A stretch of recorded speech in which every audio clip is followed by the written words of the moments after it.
اعوذ باللہ من الشیطان الرجیم بسم اللہ الرحمن الرحیم یا ایھا النبی، اے نبی صلی اللہ علیہ وسلم، اذا جاءک المؤمنات یبایعنک،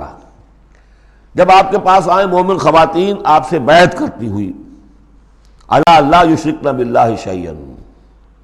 پہلی شرط یہ ہے کہ وہ عہد کریں کہ وہ اللہ کے ساتھ کسی شے کو شریک نہیں کرے گی، ولا یسرقن، دوسری یہ کہ چوری نہیں کریں گی، ولا یزنین، کوئی بدکاری نہیں کریں گی، ولا یقتلن اولادہن، اپنی اولاد کو قتل نہیں کریں گی، ولا یاتین ببہتان یفترینہ بین ایدیہن وارجلہن، اور نہ ہی وہ کوئی ایسا طوفان باندھیں گی، کوئی بہتان لگائیں گی جو ان کے ہاتھوں اور پاؤں کے مابین سے ہو، سیکسول سکینڈلز، کوئی عورت جو تہمت لگا دے کسی کے اوپر اس نے میری آبرو ریزی کی ہے یا اس نے کسی اور اعتبار سے، تو یہ چیزیں بھی نہیں، اور یہ ہوتا رہا ہے، انبیاء تک کے ساتھ ہوا ہے۔ ولا یعصینک فی معروف، اور آخری بات یہ اس بیعت کے اندر کہ جو بھی آپ بھلی بات ان سے کہیں گے اس کے اندر آپ کی نافرمانی نہیں کریں گے۔ یہ ہیں آرٹیکلز آف بیع خواتین کے لیے۔ فبایعہن، تو اے نبی ان کی بیعت قبول کر لیجئے، انہیں بیعت کر لیجئے اپنے سے۔ واستغفر لہن اللہ، اور ان کے ساتھ ان کے لیے اللہ تعالیٰ سے استغفار کیجئے۔ ان اللہ غفور الرحیم، یقیناً اللہ غفور الرحیم ہے۔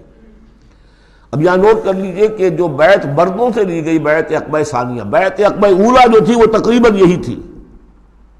اسی لیے اس کو بیعت النساء بھی کہتے ہیں، پہلی بیعت۔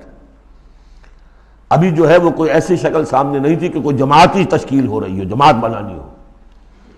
اور ہمارے ہاں جو بھی صوفیاء ہیں جو بیعت لیتے ہیں وہ بھی تقریباً اسی کو دلیل بناتے ہیں، بیعت عقبہ اولیٰ اور بیعت النساء، وہ اسی بات کا عہد لیتے ہیں، شرک نہیں کروں گا، یہ نہیں کروں گا، چوری نہیں کروں گا، نیکی کے کام کروں گا، وغیرہ وغیرہ۔ تو صوفیاء کی بیعت، خواتین کی بیعت اور بیعت عقبہ اولیٰ تقریباً یہ ہے۔ لیکن وہ بیعت جس سے کہ جماعتی زندگی وجود میں آئی وہ بیعت عقبہ ثانیہ ہے۔ حضرت عبادہ ابن صامت رضی اللہ تعالی عنہ سے اس کی پورا اس کا ٹیکسٹ جو ہے وہ موجود ہے، متفق علیہ حدیث ہے، جس کو بخاری میں بھی ہے، مسلم میں بھی ہے۔ بایعنا رسول اللہ صلی اللہ علیہ وسلم، وہ فرماتے ہم نے بیعت کی تھی اللہ کے رسول سے صلی اللہ علیہ وسلم، علی السمع والطاعۃ، آپ کا ہر حکم سنیں گے، اطاعت کریں گے، فی العسر، تنگی اور مشکل میں بھی، والیسر، اور آسانی میں بھی، والمنشط، اس حالت میں بھی کہ ہماری طبیعتوں میں انشراح ہو کہ ہاں یہ کام واقعتاً بہت مفید ہے، صحیح ہے، والمکرہ، اور اس حالت میں بھی کہ ہمیں اپنی طبیعتوں پر جبر کرنا پڑے، ہمیں اس فیصلے کے ساتھ اتفاق نہ ہو، وعلی اثرۃ علینا، اور اس کے باوجود کہ دوسروں کو ہم پر ترجیح دے دی جائے۔ ترجیح دے دی جائے کس بات میں؟ آپ امیر بنا رہے ہیں فلاں شخص کو، یہ تو ابھی نوبارد ہے، ابھی آیا ہے، ابھی شامل ہوا ہم میں، اور ہم پرانے آپ کے ساتھی ہیں، نہیں، پریروگیٹو ہے یہ آپ کا، جس کو چاہیں امیر بنائیں۔ وعلی اللہ نضال الامر اہلہ، جنہیں آپ ذمہ دار بنائیں گے ان سے ہم جھگڑیں گے نہیں، ان سے لڑیں گے نہیں، ان کی اطاعت کریں گے۔ من اطاعنی فقد اطاع اللہ ومن عصانی فقد عصی اللہ ومن اطاع امیری فقد اطاعنی ومن عصی امیری فقد عصانی۔ وعلی ان نقول بالحق اینما کنا، آخری شق یہ کہ ہم حق بات ضرور کہیں گے جہاں کہیں بھی ہوں گے، لا نخاف فی اللہ لومۃ لائم، ہم کسی ملامت کرنے والے کی ملامت کے خوف سے اپنی زبان بند نہیں کریں گے۔ یہ بیعت عقبہ ثانیہ جو ہے اس کو ہم نے تنظیم اسلامی میں اختیار کیا، ایک لفظ کا اضافہ کیا، ابایعک علی السمع والطاعۃ فی المعروف، حضور کی اطاعت مطلق تھی، جو حکم دیں گے، غلط دے ہی نہیں سکتے، معصوم ہے۔ حضور کے بعد ابو بکر کی بیعت بھی مطلق نہیں تھی، مقید ہے، مشروط ہے، کتاب و سنت کے دائرے کے اندر۔ یہ بیعت ہے چونکہ اس کے بعد حضور نے پہلی مرتبہ ایک تنظیمی ڈھانچہ قائم کیا کہ مدینے میں آپ نے 12 نقیب مقرر کر دیے، یہ تنظیمی شکل پہلی مرتبہ ہو رہی ہے آپ کی سیرت کے اندر۔ مکے میں تو چونکہ آپ خود موجود ہیں اور سب صحابہ وہیں ہیں، چھوٹا سا شہر ہے، تو کسی تنظیمی سانچے کی اور ڈھانچے کی اور لمبی چوڑی چین جو ہے بنانے کی ضرورت ہی نہیں۔ اب مدینہ دور ہے، وہاں کے کچھ لوگ 9 خزرج میں سے اور 3 اوس میں سے آپ نے نقیب بنائے، اب ان کی ذمہ داری بنی۔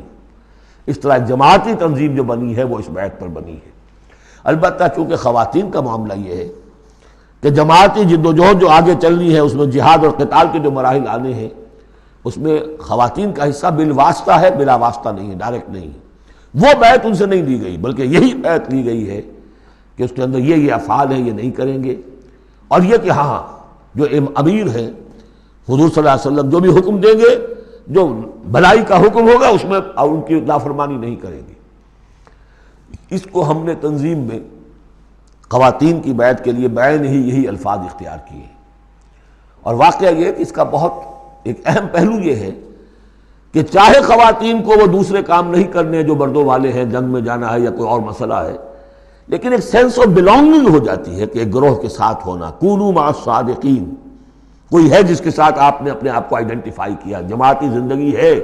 اور اس کے تحت ایک کام ہو رہا ہے، اس کی برکتیں جو ہیں جو آپ نے فرمایا گیا، جو حضور نے فرمایا، یہ حضرت عمر کا قول ہے، اثر ہے، لا اسلام الا بالجماعہ ولا جماعہ الا بالامارہ ولا امارہ الا بالسماع ولا سماع الا بالطاعہ۔ کوئی اسلام نہیں ہے بغیر جماعت کے، کوئی جماعت نہیں بغیر امارت کے، کوئی امارت نہیں بغیر حکم سننے کے، اور سننے کا کوئی فائدہ نہیں ہے تک مانا نہ جائے۔ حضور نے فرمایا علیکم بالجماعہ ید اللہ علی الجماعہ، تم پر لازم ہے کہ جماعت کی شکل میں رہو، اور اللہ کی مدد اور تائید جماعت کے ساتھ ہوتی ہے۔ اور اس جماعت سازی کے لیے جو مسنون اور منسوس اور معصور بنیاد ہے وہ ہے بیعت، جس کو ہم نے چھوڑ دیا۔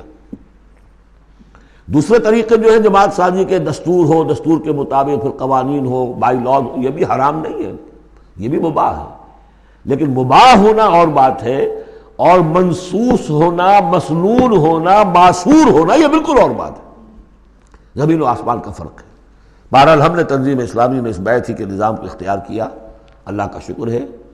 کہ جو ایک انسٹیٹیوشن اسلام کا بالکل ختم ہو گیا تھا، ڈیڈ، متروک، ہم نے اسے زندہ کیا ہے۔ آخری آیت ہے، یا ایھا الذین آمنوا لا تتولوا قوما غضب اللہ علیہم، اہل ایمان ان لوگوں کے ساتھ دوستی نہ کرو جن پر اللہ کا غضب ہے۔ جہاں سے یہ صورت شروع ہوئی تھی، اختتام پر پھر وہی بات آ گئی، قد یئسوا من الآخرہ، یہ آخرت سے مایوس ہو چکے ہیں، کما یئس الکفار من اصحاب القبور، جیسے کہ کفار مایوس ہو چکے ہیں اصحاب قبور میں سے۔ اس کے دو معنی دیے گئے ہیں، جیسے کفار جو قبر میں ہیں ان پر تو حقیقت واضح ہو چکی ہے نا، عالم برزخ میں جب پہنچ گئے تو انہیں معلوم ہے،